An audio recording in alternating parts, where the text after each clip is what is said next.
to the next dimension.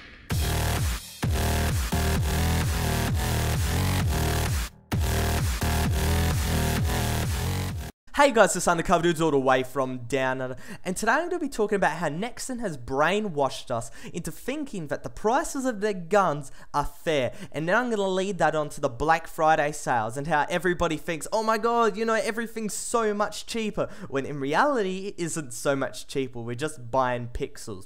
Okay, pretty much, I'm going to take this from a Call of Duty Battlefield perspective. They pay $80, $100, $60, whatever you pay for the game, and that's it. Some people buy the DLCs, but I'm not going to include that because that's just something different and doesn't really work the context of this commentary. Let's just say they just buy the game and that's it. They pay their money and they just play the game. Pretty much when you buy that game, you get a good decent amount of guns. You might get 40, 45 guns. You get a whole ton of maps, like 15, 20 maps. You get a whole lot of modes, you get your campaign and so on, so on. And that's about, let's say, $80.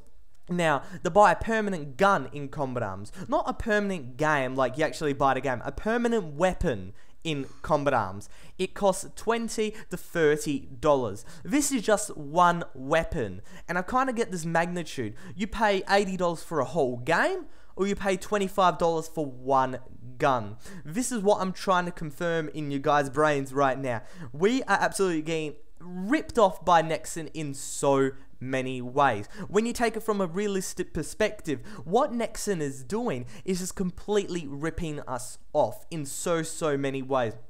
A gun should not be $25. In Tribes Ascent, a gun is $2 to be permanent. Not the hire for 30 days or 90 days, for permanent. And there's no hire scheme. You buy your gun and you've got it. In Tribes Ascent, it's $2. You've got it for permanent. It is amazing. That is what it should be. But $25 is just way too much. All you're buying is pixels. You're buying pixels, and that is absolutely it. You go into a game, you buy, and that's all you're getting. You just gain a little thing that you can click and use in the game. You're not buying something physical like a cricket bat or, you know, a car or something like that. It's not something you can touch and feel and that Nexon needs to go and produce in a factory. It's just pixels. So no matter what price you pay, Nexon isn't going to be losing a profit. If it was 10 cents, they're not going to be losing. They're going to be making because it is just pixels. Yes, you say server costs and stuff like that, but you know, just one weapon isn't going to be doing anything, isn't going to be putting any stress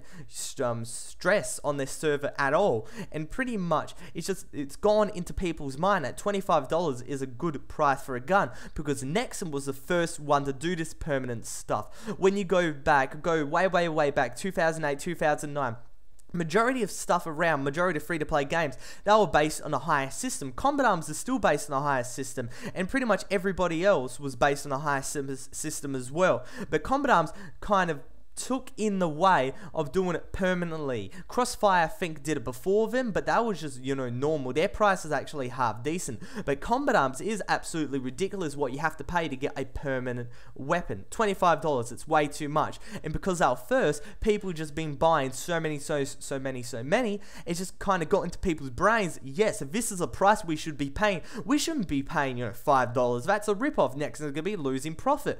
But they kind of don't understand because they've just been doing it for absolutely so long.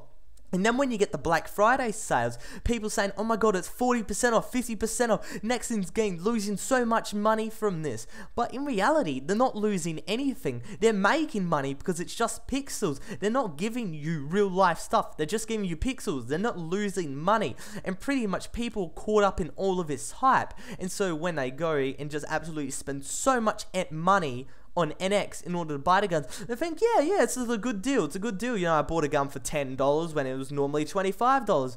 But in reality, it shouldn't be $10. It should be $2. Shit, it should be like $1. It should be like 50 cents. I don't know. I don't care about the prices because I don't buy NX anymore. But pretty much, it's got into people's heads that the prices that Nexon put up is fair, when in reality it's not. It's just because people are just so used to it. The Black Friday sales, 50% off, 60% off, 70% off, people think it's a great deal. But when you have a super bad deal and you put, you know, a good percentage on it, it's still a bad deal in the end. If a person from any other community, say Call of Duty Battlefield, looked at our game and looked at how much money we were spending on a free-to-play game, that would be absolutely gobsmacked. And looking back on it now, I really regret spending that much money on combat arms. Things like $350 I spent, and I kind of got worked up in the hype. And hopefully this kind of affirms to you that you don't make the mistake I did. And if you have, you know, you can stop like I did, because pretty much it's not a really good thing to be in.